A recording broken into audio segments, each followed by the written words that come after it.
Hi, today we're going to talk about developing written tests and surveys. The objectives: plan and construct high-quality written tests, score, administer, and analyze written tests, understand processes and concerns associated with planning, constructing, and enhancing the return of surveys and questionnaires. Requirements for constructing effective written tests: knowledgeable in the proper techniques for constructing written tests, thorough knowledge of the subject area to be tested, skilled at written expression, awareness of the level and range of understanding in the group to be tested, and willing to spend considerable time and effort on the task. Planning the test: consider the type of test needed. Mastery test: determine whether a student has achieved enough knowledge to meet some minimum standard, and the achievement test is a discriminant among levels of cognitive achievement. Two important decisions to make when planning the written test. 1. What is to be measured? Develop a table of specifications to ensure adequate emphasis is placed on desired objectives. 2. How to measure it. Frequency and timing of testing, number and type of questions, format and scoring procedures to be used. What to measure? Typically, this is determined beforehand based on the objectives of a course of study. A table of specifications can be used to identify relative importance of each content area of a test. There's a two-way table. It has content objectives and educational objectives related to the test. Here are the specifications for a 60-item written test on badminton. You can see the objectives, content objectives on the left, and at the top, educational objectives. How to measure when to test. Class scheduling practices, deadlines, and/or school policies dictate when testing is likely to occur.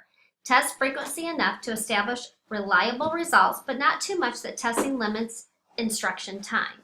More errors are made by providing too little time for testing than using too much time. How to measure how many questions? Generally, the reliability of an achievement test increases as length increases. Length of test is determined by three main factors: time available for testing, the type of question used, and the student's attention span.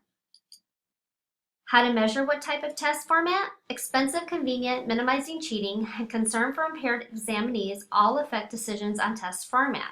Oral presentation versus written tests. Most common efficient method of presenting achievement tests is the written form. Open book test versus a take-home test. Tips to consider for test administration: provide students with advanced notice of number and type of test items, give detailed instruction for completing the test, group questions of the same type and similar content together, and place easier items at the beginning of a test to help reduce test anxiety. How to measure what type of questions? Three general categories of questions: semi-objective, short answer, completion, mathematical questions; objective, true, false, matching, and multiple choice; or subjective, which would be essay. A semi-objective is useful for measuring relatively factual material. Minimal subjective influence. Advantages include simple construction, reduction of the possibility of guessing, and rapid or easy scoring, and limited because it is easy to be ambiguous with only one question or an incomplete statement. Objective requires the selection of two or more given responses. Types of objective questions, examples are true, false, matching, multiple choice, are distinctly different in format, presentation, and response format. True or false. Commonly used between are used because they are easy to construct, least adequate type of objective question, good for factual information, low discrimination index, and easily biased because the chance of getting the item correct is 50%. Matching, most efficient for measuring relatively superficial types of knowledge: who, what, when, and where, easy to construct and score, can be difficult to create matching questions that involve higher order cognitive processes. Multiple choice includes two parts: the stem, the question, and at least two responses. Used in almost any situation because of their ability to measure higher order skills in almost any educational objective. Easy to score, reduced chance for guessing, and low ambiguity compared to other types of questions. Few limitations, but can be time consuming for creating good questions. And then you have your essay: effective method to measure opinions, attitudes, and higher order thinking, referred to as open-ended questions. There's three major limitations: inability to obtain a wide sample of achievement, inconsistencies in scoring procedures, and difficulties in analyzing test effectiveness. Scoring essays. You have analytical scoring, identifying facts, points, or ideas in the answer and awarding credits for each one. Global scoring, reading the answer and converting it general impression into a score, and relative scoring, reviewing all students' answers and scoring papers based on adequacy relative to other students. Before the test, proofread before administering, prepare the examinees for the test, eliminate the test-wise advantage for some examinees, refer to the highlight box of test-taking skills in Chapter 8 of your book, give any unusual or lengthy instructions for the test, and give a practice test. During the test, organize an efficient method for distributing and collecting the tests, help the examinees pace themselves, answer individual questions carefully and privately, control cheating, and control the environment. After the test, correct the test and report the scores as closely as possible. Report test scores anonymously and avoid misusing and misinterpreting test scores. In analyzing the test, important to determine the level of confidence that can be placed in a set of scores. To do this, examine the reliability and validity of the test. Potential sources of error in written tests: inadequate sampling, an examinee's mental and physical condition, environmental conditions, guessing, and changes in the field of study. Evaluating reliability. If a test is perfectly reliable, each examinee's scores would be exactly duplicated in a second administration of the test. Several methods of assessment. If test questions are dichotomous, then alpha coefficient can be used. The Kuta-Richardson formula, the average of all possible slit half reliability coefficients. When all test questions have equal difficulty and equal distribution. More conservative. And it's also an estimate of test reliability, a little bit more conservative.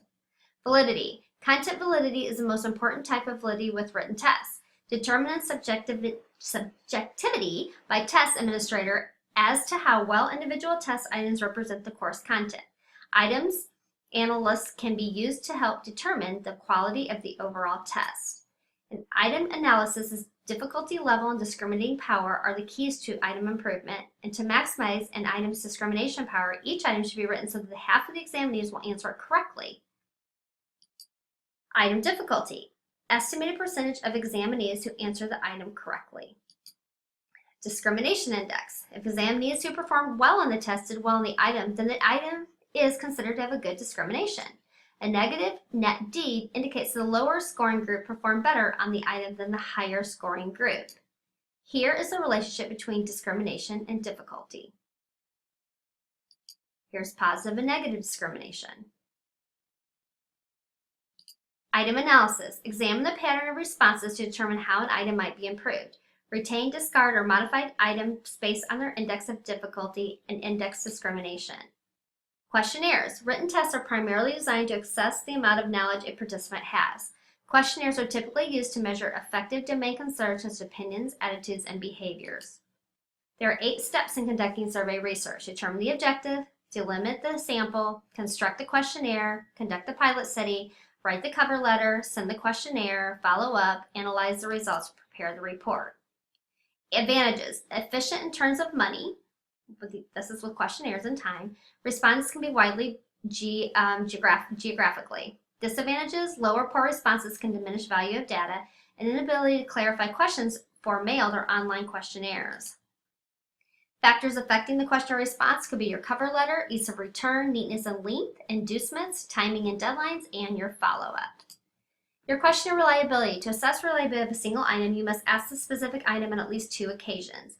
Reliability of domain subscales can be estimated using the alpha coefficient. And to estimate stability reliability, you must administer the questionnaire to the same people 2 or more times.